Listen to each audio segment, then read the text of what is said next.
Batong o palya. May buntag mga kalods. Na atong amigo. Taga, asa itong lugar mo, boss? Asbang. Taga Asbang din eh. Oh. Si Boss. Edgar. Boss Edgar ha. Mamalit nig mga gulayon. Tanang klaseng gulay, palito na ni. Oh, depende sa presyo. Depende sa presyo, dagan-dagan sa panahon, kay tuyok-tuyok man ang panahon. Karon mahal maron. Karon mahal ang gulayon, mo palit sa mga batong, talong, mga kalabasa, tanang klaseng gulay. Mo ni ang serbisyo.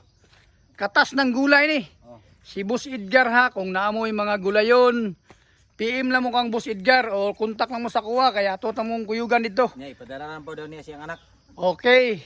Kas to kas niya, way utang ni. Ina nag-drive sa Krisan. Ang iyang anak ani nag-drive sa Krisan Trucking. Ang ilang mga gulayon ani para Visayas o Luzon. Kisa ti pangadyo mo anak, boss? Kalabasa. Kalabasa, way limit. Bisag isa pa ka wingban kay na sila PO para Manila. Kalabasa, ampalaya, batong, gabi, ubi, laras ni tanan. Kumbata Henry. Si Henry, ang driver sa Krisan Trucking Services. Krisan Trucking Services, isa sa mga fighter dito, yung anak, si Henry.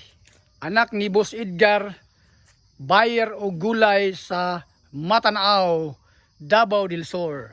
Mga kalods, mga yung buntag mga kalods, daghang salamat sa inyong paglantaw.